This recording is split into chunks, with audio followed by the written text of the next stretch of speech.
In his seminal work, Emotional Intelligence, Why It Can Matter More Than IQ, Daniel Goleman explores the profound importance of emotional intelligence, often referred to as EQ, in shaping human life, achieving success, and managing our daily emotional landscapes. The central argument of the book is that EQ can often be more critical to our well-being and effectiveness than traditional intellectual intelligence, or IQ. Goleman's analysis delves into the neurological basis of emotion, the practical applications of emotional skills, and the societal implications of fostering these. He posits that emotional intelligence is not a fixed trait, but a set of skills that can be learned and developed, offering a hopeful perspective on personal growth and societal improvement. The book serves as a guide to understanding the power of our emotions and a call to action to cultivate these essential life skills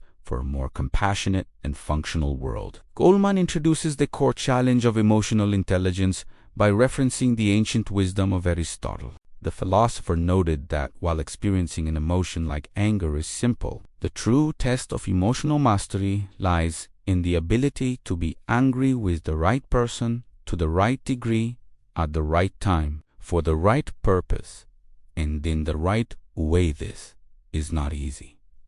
This precise and appropriate management of emotion is the very essence of emotional intelligence. To illustrate this concept in modern life, Goleman contrasts two starkly different realities. He recounts a personal, positive experience with a city bus driver whose cheerful demeanor and warm greetings created an atmosphere of goodwill, radiating a positive feeling that uplifted every passenger who stepped aboard.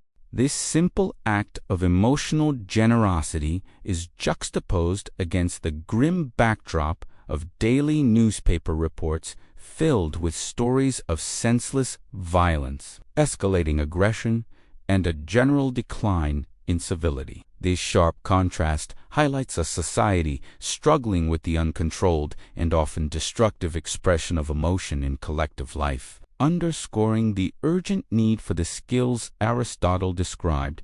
The first part of the book delves into the neurological underpinnings of our emotional lives, presenting new scientific discoveries about the brain's architecture that illuminate the dynamic interplay between feeling and thought. Goleman explains how the emotional centers of the brain, primarily the limbic system, can sometimes overwhelm the rational thinking parts of the brain, a phenomenon he terms an emotional hijacking. This concept is central to understanding why we sometimes act in ways that our rational selves would later regret. He clarifies that, in essence, humans operate with two distinct minds. The first is the rational mind, the seat of our consciousness, which is responsible for awareness, thinking, pondering, and reflection. It is the mind we are most familiar with, the one that analyzes and makes deliberate choices.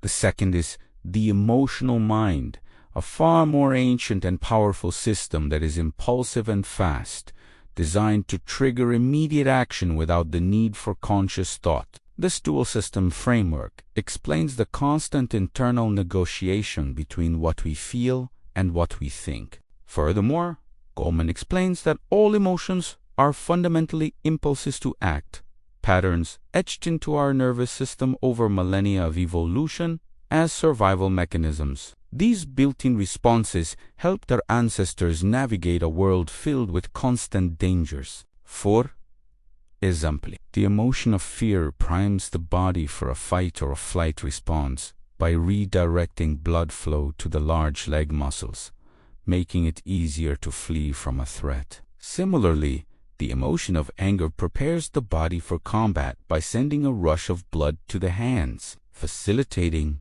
a more powerful strike. In our modern world, these evolutionary responses can often be triggered by symbolic or psychological threats rather than physical ones, leading to reactions that are disproportionate to the situation. Understanding this evolutionary legacy is crucial for learning to manage our emotional responses more effectively, allowing our rational mind to intervene before the emotional mind takes complete control. Building on this neurological foundation, Goleman argues for the profound significance of emotional intelligence in all aspects of life. He defines EQ not as a single trait, but as a collection of essential aptitudes for living. These core abilities include self-control, the capacity to delay gratification and manage disruptive impulses, zeal and persistence, the ability to motivate oneself in the face of setbacks, empathy,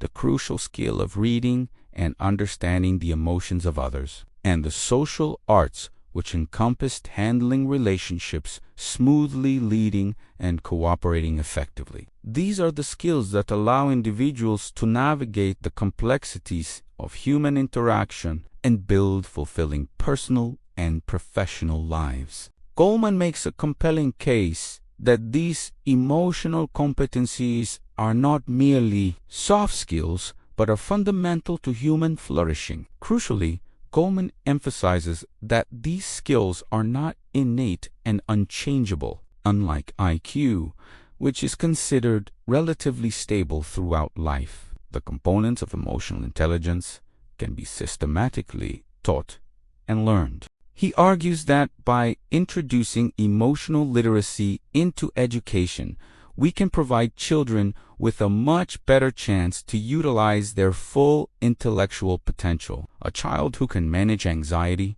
stay focused, and work well with others is better positioned to succeed academically and in life. This educational approach moves beyond traditional subjects to equip students with the tools they need to understand themselves and connect with others. Therefore, developing EQ is not just about personal success. Goleman presents it as a moral imperative. He asserts that emotional intelligence is the very foundation of character and morality. The ability to control one's impulses is the basis of will and self-discipline, which are cornerstones of a strong character. Similarly, empathy, the capacity to feel what another person is feeling, is the root of all altruism and compassion. Without empathy, true ethical behavior is impossible, as we would be unable to comprehend the impact of our actions on others. In conclusion, the book is an appeal to bring intelligence to emotion to foster civility in society and caring in our communal life.